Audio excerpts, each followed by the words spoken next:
This is the Roots and All podcast, and I'm your host, Sarah Wilson.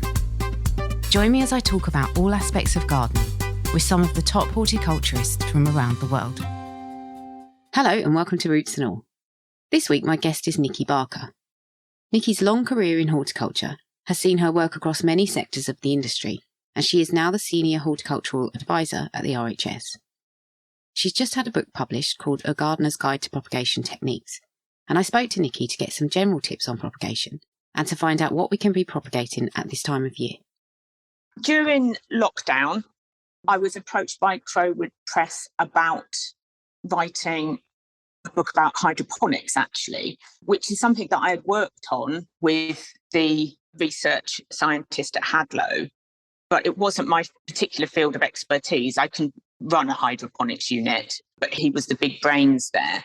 So just through talking to them, I said there was things that I would be better able to write a book on, like propagation or compost or something, kind of as a joke.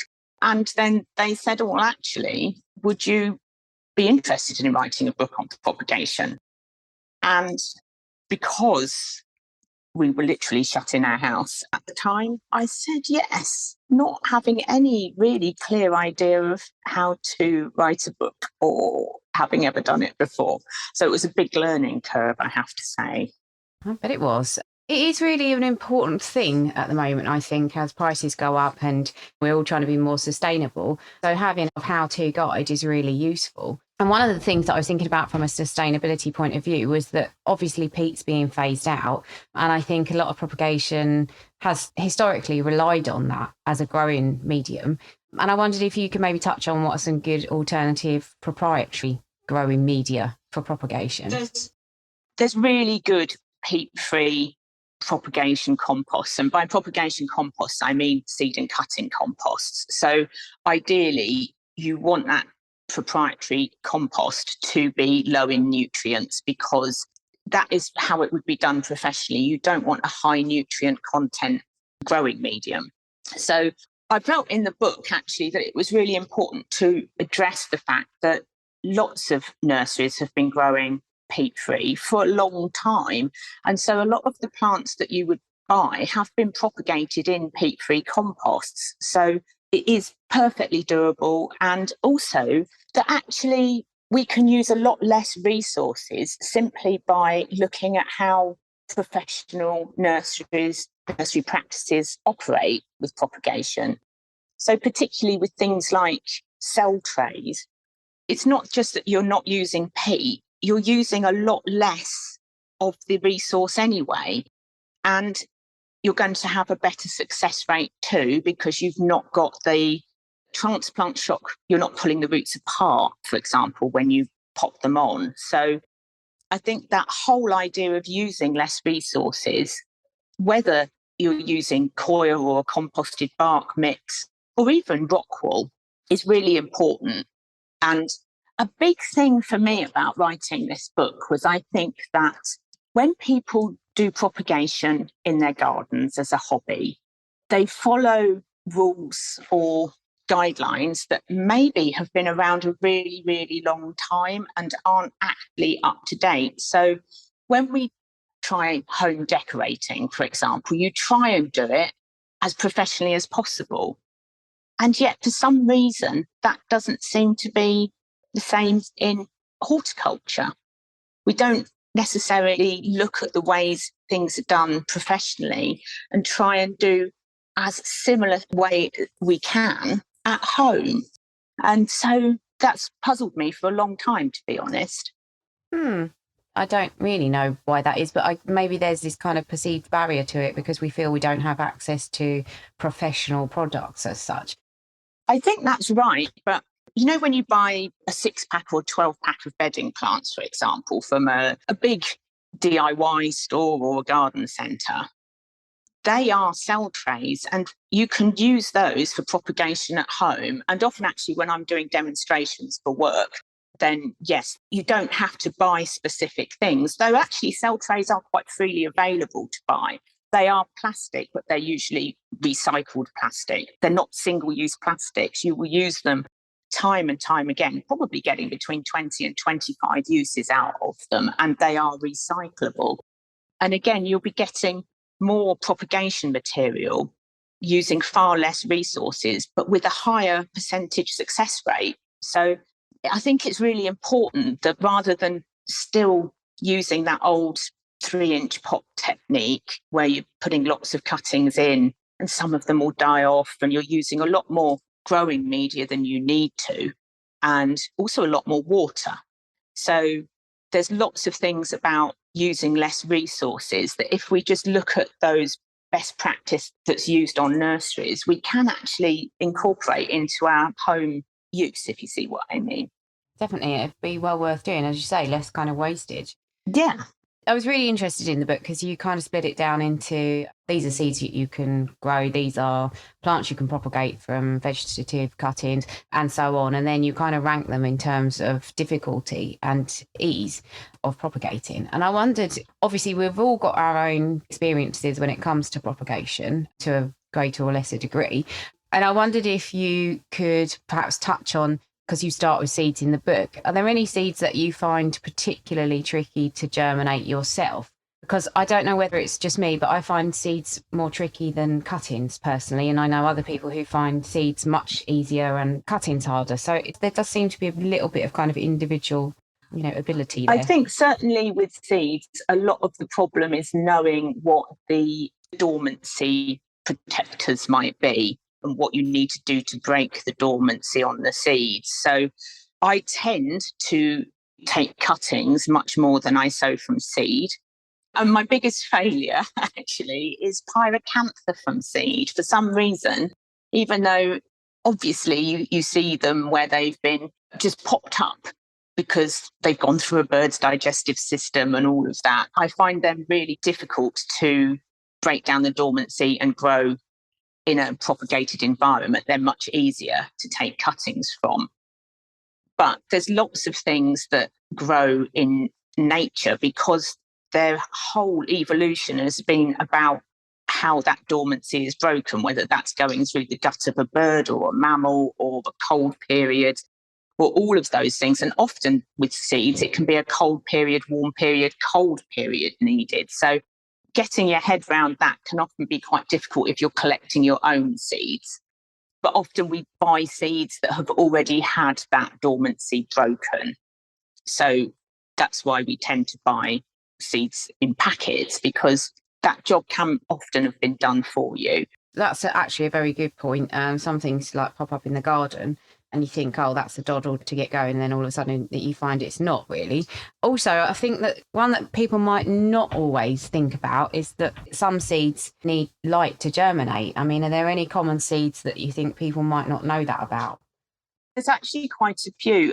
So things like begonias, so bedding plant begonias, Begonia sempervirens need light to germinate. Lobelia often is better with light to germinate. And that's when it's quite a good idea to use things like vermiculite, because you can mix the seed in with that. So it still has light, but it's still got that moisture around it that the vermiculite will absorb rather than just being laid on the top of compost. So vermiculite can be quite handy with that. And there's some seeds that they tend to be often actually, and this is a general rule of thumb because it's not always the case, but the finer the seed, the more likely it is to need light to germinate. So if you've got very, very fine seed, and if you think about lobelia seed or begonia seed, it is really, really fine, isn't it? Then it tends to need light to germinate. And I would presume that's because the way that they disperse their seed, it's too small to go down into the ground. It will just settle on the surface naturally. Yeah, that's a very good point. And I think that does catch some people out. I kind of teach gardening occasionally, and I notice people are quite free with their application of a top dressing of compost once they've put the seed on. So I think that's something to watch out for. And also, this episode's going to go out in the middle of September. I wondered if you could think about some good ways of propagating plants at this time of year that people could be doing now. Well, September, certainly in the UK, is a really great time of year to take cuttings. There's lots of plants that you could be taking semi-ripe cuttings of.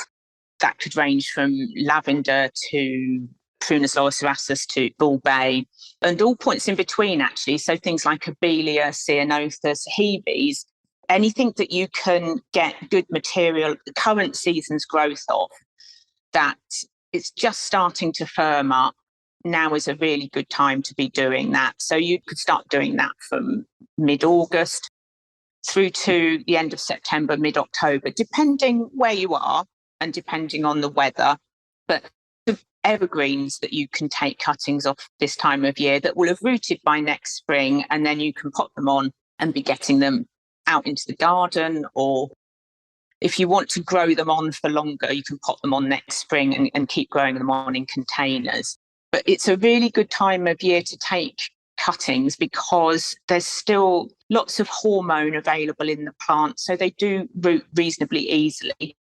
And if you can just give them a little bit of protection, a little bit of humidity, it's often easier to take cuttings at this time of year because it's not so hot. Often when you take softwood cuttings earlier in the year, if you haven't got shade net and you're not able to keep that humidity reasonably constant, they get too hot and wilt really quickly and they can get scorched. So yeah, semi-ripe cuttings are actually, I think, some of the easiest cuttings to take, and you get good success. Thinking about the kind of amount of material that you're going to harvest from your plant and then use for propagation, do you need a particularly long piece of cutting, or can you get by with a short piece? It very much depends on the plant, but you don't have to just use terminal tips. So if you've got a very long section of rosemary, for example, we all know how that can grow. It can put on quite a lot of growth, can't it, in one summer? So say you've got a piece that's 15, 20 centimetres long, that's this season's growth. You could just pinch the tip out and you could probably make 4 cuttings out of that. So you can separate the section of the stem all the way down. And usually there's a lot of good lateral growth on things like euonymus at this time of year as well. So generally, again, as a rule of thumb, you want to have 3 or 4 nodes on each cutting that you take. But if it's something like rosemary or lavender, obviously those nodes are really close together. They've got very small leaves, haven't they? So you just want to make that 3 or 4 centimetres long. And with larger things, like I'm using Prunus loricerasus because it's got a big leaf, but something like Cuba would be the same. Just 2 or 3 nodes might be suitable.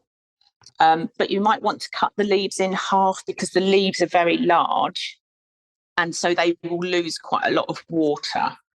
So the size of the cutting kind of depends on the size of the plant and the size of the leaf. And the smaller the leaf, obviously the smaller the cutting will be. So if you think about the small-leafed Hebes as well. I'm thinking about obviously overwintering them. Again, does it depend on the type of plant? But generally, would you say you don't need to give them protection? As long as it's frost-free, generally, if you've taken cuttings in September, particularly of some of those easier evergreens like rosemary, lavender, Hebes is generally quite easy. Euonymus take a little bit longer, but usually they're rooted, certainly rosemary, within 2 or 3 weeks. So if they've rooted before October, then as long as they're somewhere frost-free, they're perfectly hardy. Just make sure that they don't get too wet over winter. And actually, I think a lot of the lack of success that people maybe have with propagating at home, and this is anecdotal, I've got no research to back this up, but just seeing what friends do, they get the cuttings to root and they might pop them on a little bit late in the season. So they're potting them on in November when actually they've pretty much gone dormant, even though they're evergreen. They're not doing a huge amount of growing at that time of year. And then they tend to get too wet and then they rot off. So if they've rooted, you can just leave them in that cell. Just make sure that it stays lightly moist over winter and then pop them on in the spring when they're coming back into active growth. And is that when it's important to have some kind of nutrients in your compost, I guess? That's right, yeah. When they're coming into active growth, then you want to up the nutrient content. And actually, interestingly, that's really important for peat-free composts. Peat-free composts tend to have less available nutrient than we're used to with peat-based composts. So you might want to just start a little liquid feed. It could just be a half dilute rate if you find that you're getting a little bit of yellowing on your seeds or cuttings. And this is actually something that certainly through RHS members asking us questions on this, we've had a lot of this in the last couple of years where people are trying peat-free composts and not having great success, particularly with seed sowing. And it's because they are treating the compost exactly the same as peat-based compost. So if you put them side by side and treat them as you would peat-based compost, you're not going to get such good results with a peat-free mix that is, say, composted bark or coir in whatever proportions.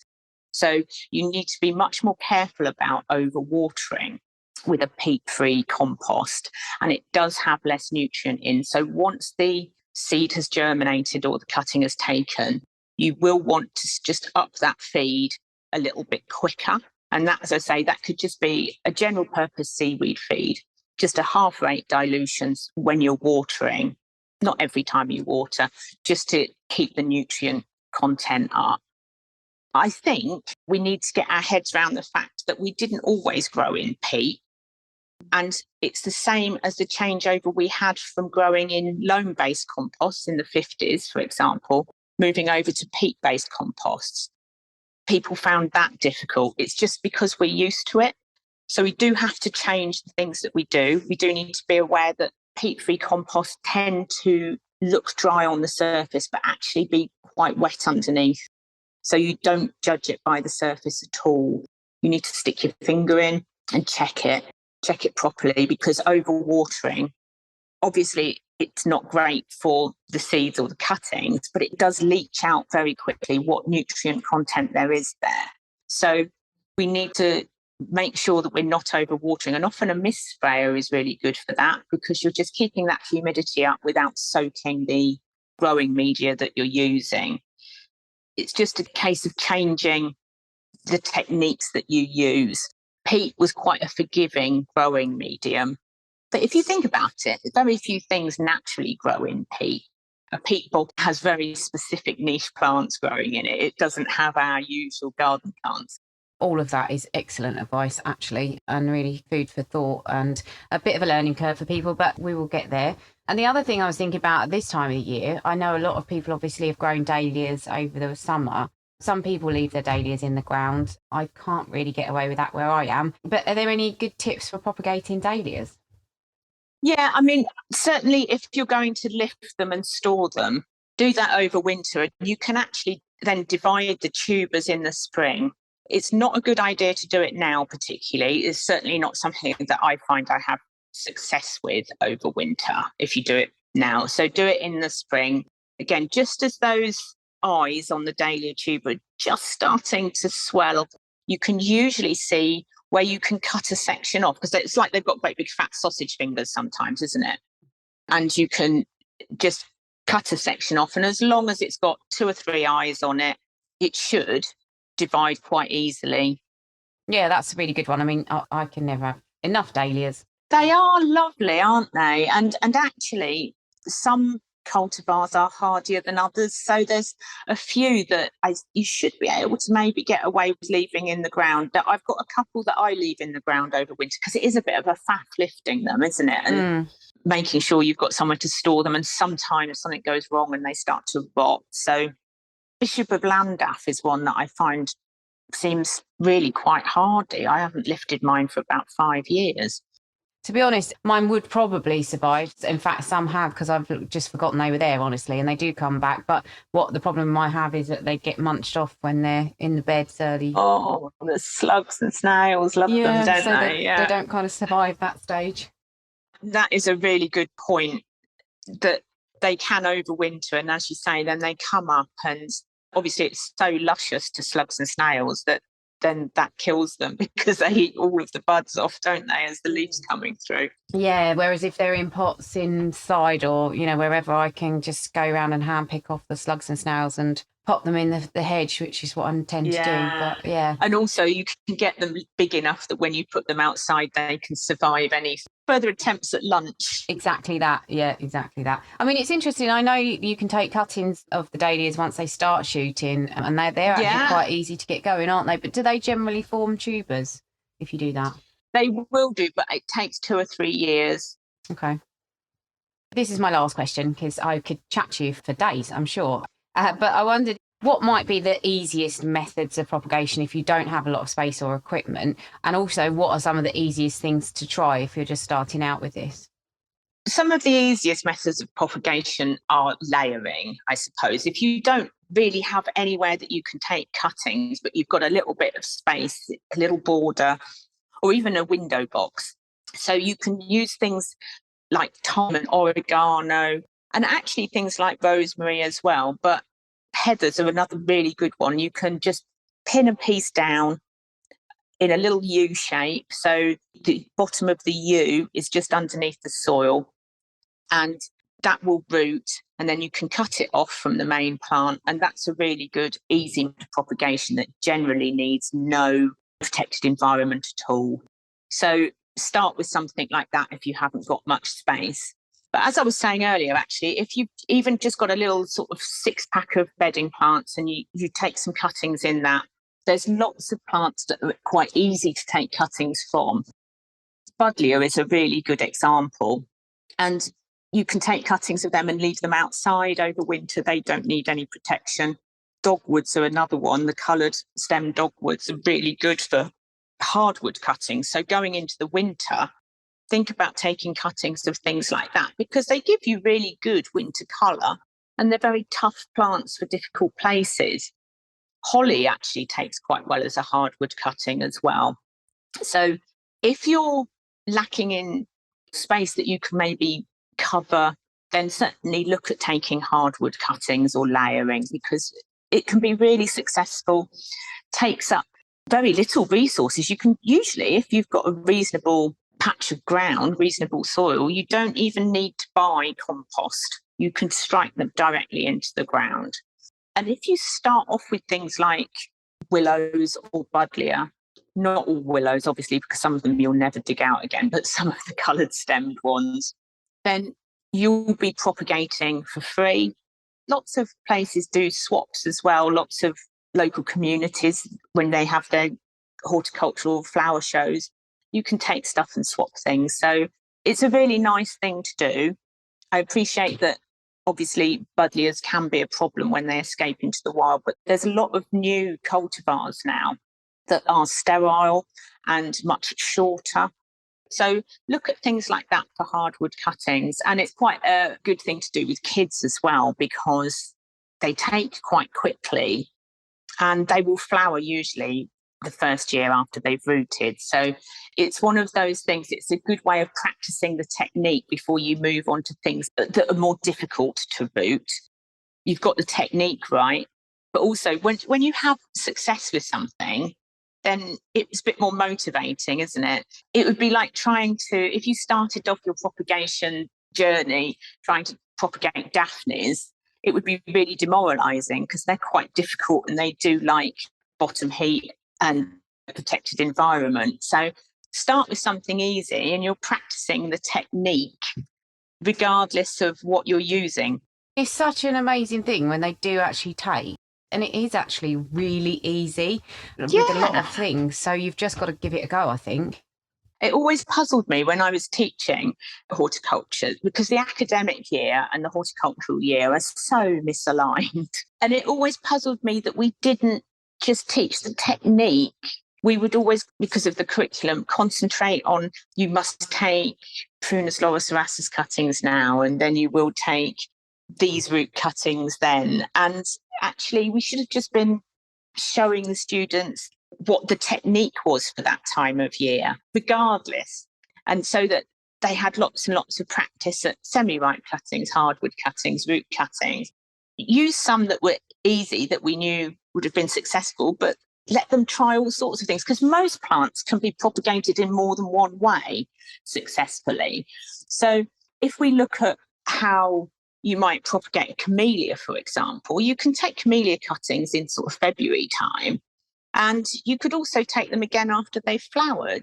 At a push, you can take them at this time of year too, if there's a bit of material available. So you can look at taking things at the time of year that suits you. It might be slightly less successful at one time of year than another, but actually, if you've got the time then and the space then, there's no reason why not to give it a try, is there?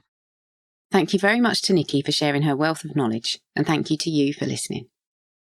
Dr. Ian Bedford is up next, talking about a bug that's a fairly new arrival to the UK and might cause a problem with next year's bulbs. But fear not, there is a solution. The alliums, which includes onions, shallots, leeks and garlic, are not only important as commercially cultivated crops, but are an important homegrown group of vegetables too. However, over the past 2 decades, alliums throughout many parts of Britain have been under attack from an invasive plant pest, a small 3mm long dipteran called the Allium leaf miner fly. This fly had first been reported as a crop pest in Poland during the 1950s, before spreading throughout the rest of Europe, and it eventually appeared in Britain during 2003, where it was first found in an East Midlands garden. Since then, the Allium leaf miner fly has become widespread across most of England and Wales. For allium growers, the problem starts each spring, when the flies hatch from their underground pupae to mate. Guided onto alliums by their unique aroma, the females then begin puncturing the leaves with the rear of their abdomen, before feeding on sap within some of the wounds and laying eggs into others. After a few days, the eggs hatch into tiny white maggots that then surreptitiously tunnel their way downwards inside the plant, feeding on the leaf cells as they go. But by the time they're fully grown, the damage they'll have caused inside the allium will often have enabled fungal rots to establish that can then result in wilting and death. The mature maggots, though, will either pupate within that decaying allium or in the surrounding soil, from which the second generation of leaf mining flies will hatch during mid to late autumn. And it's their offspring that will then pupate and overwinter again.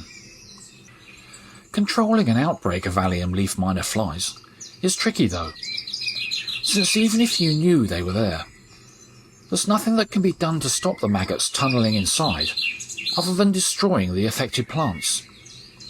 So it has to be done by preventing the adult flies from laying their eggs in the first place. Alliums therefore need to be planted or sown in a location where leaf mining flies have not previously occurred, and should then be grown, if possible, under a barrier of fine mesh netting or horticultural fleece. It's also essential to make sure any potentially infested plants are removed and destroyed during the winter months, and that the surrounding soil is regularly dug to expose the overwintering pupae to frosts and to insectivorous birds. You can download or listen to the podcast direct from the website rootsandall.co.uk. Please also check out my Patreon, where you can make a one-off donation or take out a monthly subscription to help support the podcast. Because if you enjoy the show, please help it continue.